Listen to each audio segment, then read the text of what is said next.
Well, good morning. This has been a fast, busy week at the Capitol. We only have, maybe 10 days left. Many of us thought today was going to be our final day, and for sure that's not the case.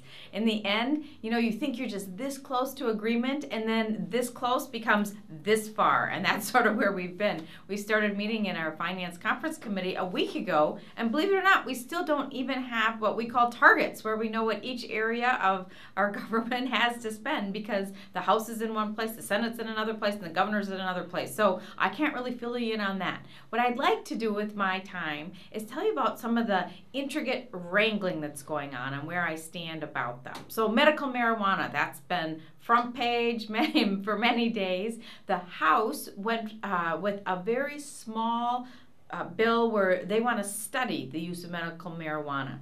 We in the Senate, we were like, the public really wants this. I cannot tell you the amount of people who have come to me and reported about what a difference it would make for someone they love who is suffering with pain, suffering with cancer, suffering with chronic disease.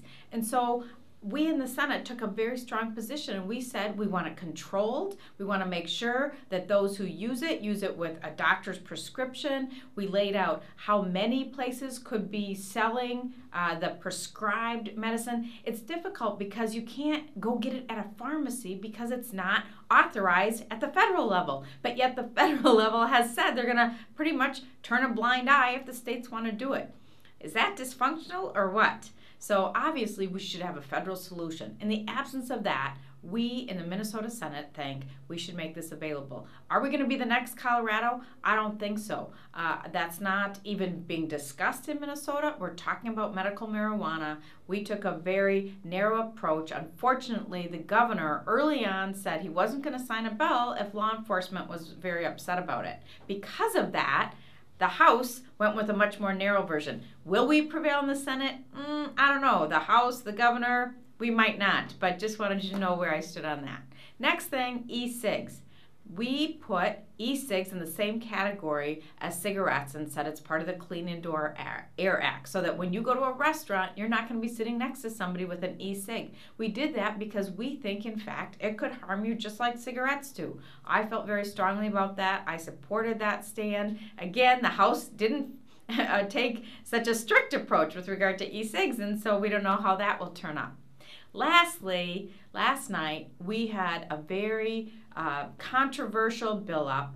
I had previously shared about the Women's Economic Security Act and how important I thought that provision was in this session to take a strong stand for women, for the impact that women make in the workplace, for the importance of making sure women can contribute all that they have to make sure that our state, our nation, and our world are better. And that we remove the barriers that have plagued women in terms of pay equity. The compromise bill that came back from the conference committee between the House and Senate had a provision in there that we said in the Senate we weren't ever going to take. And that had to do with how companies determine whether or not there's pay equity and whether or not you should look at it across one job or another, or in fact take it at a much broader approach and say it's within a huge job category and you could be comparing engineers and surgeons and nurses.